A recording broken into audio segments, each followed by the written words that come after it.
I class and I class. ಇದು ನಮ್ಮ ಶಿವಮೊಗ್ಗದ ಸಿಂಹ ಗರ್ಜನೆ. ಇದು ಮಹಾರಾಜ T20.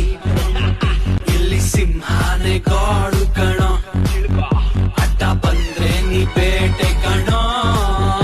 ಇಲ್ಲಿ ಗೆಲ್ಲೋರು ನಾವೇ ಕಣೋ. ಕೊಡ್ತೀವ್ ಬಾ ಮುಟ್ಟು ನೋಡ್ಕೊಳಂಗೆ ಬರೀ 6-4 ಇಡ್ತೀವ್ ಬಾ. ಹೆಚ್ಚಿ ಬೀಳಂಗೆ ಯಾರ್ಕರ್ರು ಜೋರು. ಬೌಂಡ್ರಿ ಫಿಕ್ಸ್ ಇದೆ, ಸ್ಕ್ರೀಸ್ ಎಳ್ದಿದೆ. ನೋಡ್ಕೊಂಡು ಬಾಲ್ ಹಾಕು ಸಿಂಹ ನಿಂತಿದೆ. ಇಲ್ಲಿ ಶಿವಮೊಗ್ಗ ಹುಡುಕೂರ್ದೆ ಅವಳಿ ಮಗ.